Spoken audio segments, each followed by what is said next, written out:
ঈদের দ্বিতীয় দিনে রাজধানীর বিভিন্ন বিনোদন কেন্দ্রে ভিড় করেছেন নগরবাসী। পরিবারের সদস্যদের সাথে ঈদ উদযাপনে আজও মিরপুরের জাতীয় চিড়িয়াখানাও দর্শনার্থীদের ঢল নেমেছে। সকাল থেকে দূর দূরান্ত থেকে পরিবারের সদস্য আর শিশুদের নিয়ে আসছেন বাবা মায়েরা। কর্মজীবী এসব বাবা মায়েরা বলছেন, ঈদে ঢাকার বাইরে যেতে না পারায় শিশুদের ঈদ বিনোদনের ঘাটতি মেটাতে আর পশুদের চেনাতে নিয়ে এসেছেন তারা। বিভিন্ন পশু দেখে নিজেরা আনন্দ পাচ্ছেন জানিয়ে শিশুরা বলছে, বানরের লাফালাফি, সিংহের গর্জন সহ পশু দেখে বিনোদন পাচ্ছেন তারা। বানর, এরপরে হরিণ, আরো অনেক কিছু দেখবো।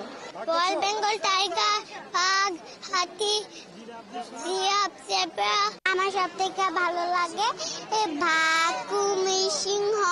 নাতি আমার দেখতে আসছে, চিড়িয়াখানা ঢুকবে, পশু পাখি দেখবে, এই জন্য আসা। ঈদের ছুটিতে আসলাম, এসে অনেক ভালো লাগতেছে। আজকের আবহাওয়াটা অনেক সুন্দর। শিশুরা যাতে এগুলোর সাথে পরিচিত হতে পারে এবং তাদের যাতে আরো মানসিক বিকাশ ভালো হয়, মূলত এই কারণে এখানে আসা। চিড়িয়াখানায় আসছে যাতে বাচ্চাদের আর কি পশু পাখিগুলো চিনাতে পারি। এ নিয়ে আরো খবর জানাতে আমাদের সাথে যুক্ত হচ্ছে সহকর্মী রহিম রোমান। সুমন, দুপুর এখন 2টা বাজে।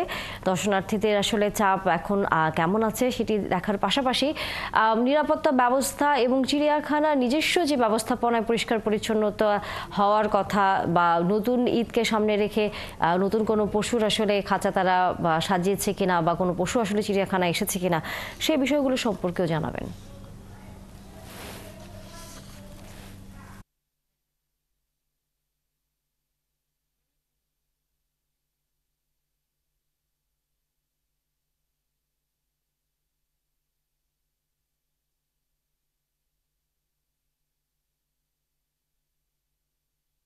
আমরা যেমনটি শুনছিলাম যে আসলে ঈদের দ্বিতীয় দিন হবার কারণে আজকে যেহেতু ছুটির দিন, আমরা দেখছি যে জাতীয় চিড়িয়াখানায় ঢাকার বিভিন্ন এলাকা থেকে মানুষজন কিন্তু তাদের পরিবার এবং বিশেষ করে শিশুদের নিয়ে তারা কিন্তু ঘুরতে এসেছেন এবং বিভিন্ন জায়গায় যেই পশু পাখিগুলো রাখা হয়েছে, পশু প্রাণীগুলো, তাদেরকে কিন্তু ঘুরিয়ে ঘুরিয়ে দেখাচ্ছে।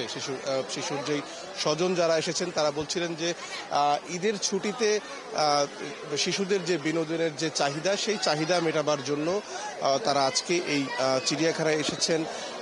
সকাল থেকেই আমরা লক্ষ্য করছি যে হাজার হাজার মানুষ প্রতিনিয়ত আসছেন, শিশুদের নিয়ে ঘুরছেন, আবার অনেকে চলে যাচ্ছেন, কিন্তু আবার দেখছি যে মানুষ কিন্তু আমরা কমতে দেখছি না। চিড়িয়াখানার ভেতরে এই মুহূর্তে প্রচুর লোক সমাগম হয়েছে। আমরা ঠিক সংখ্যাটি বলতে পারছি না যে ঠিক কত মানুষ হতে পারে। সেই জায়গা থেকে ব্যবস্থাপনার যেই আপনি যেটি বলছিলেন যে আমরা দেখছি যে আজকে আইন শৃঙ্খলা বা অন্য কোনো ধরনের ব্যবস্থাপনায় সংকট তেমনটি আমাদের চোখে পড়েনি।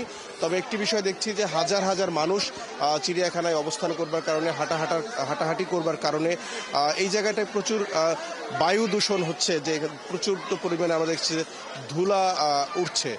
সেই জায়গা থেকে আমি শিশুদের যে স্বজনরা এসেছেন তাদের বলছিলাম, সেই জায়গাতে কিছুটা অসচেতনতা মানুষের ভেতরে আমরা লক্ষ্য করছি, যে ধুলার ভেতরে তারা কিন্তু ঘোরাঘুরি করছেন।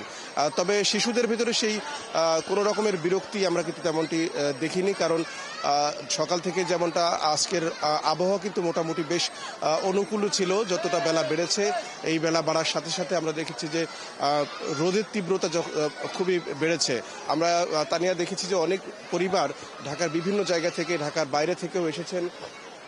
তারা একেবারে খাবার নিয়ে এসে, যে একেবারে যে বলা যায় যে পিকনিকের মতো আয়োজন করে তারা কিন্তু আমরা দেখছি যে চিড়িয়াখানার বিভিন্ন জায়গায়, বিভিন্ন গাছতলায় বসে তারা দুপুরের খাবার খাচ্ছেন।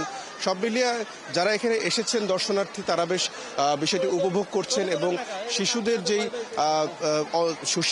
যে জ্ঞানের দরজা খোলার যেই চেষ্টা, সেটি আমরা দেখেছি। তারা চেষ্টা করেছেন শিশুদের মাঝে বিভিন্ন পশু প্রাণীদের পরিচিত করবার এবং তাদের যে বৈশিষ্ট্য, সেই বৈশিষ্ট্যগুলো জানাবার। এখন পর্যন্ত সেই পরিস্থিতি চলছে। সন্ধ্যা পর্যন্ত এরকম আশা করা যায় যে আরও দর্শনার্থী আসবেন এবং যে চিড়িয়াখানার যেই পশু পাখি আছে সেগুলো কিন্তু তারা উপভোগ করবেন। রহিম রোমান, নিশ্চয়ই আমরা আবারও ফিরবো আপনার কাছে।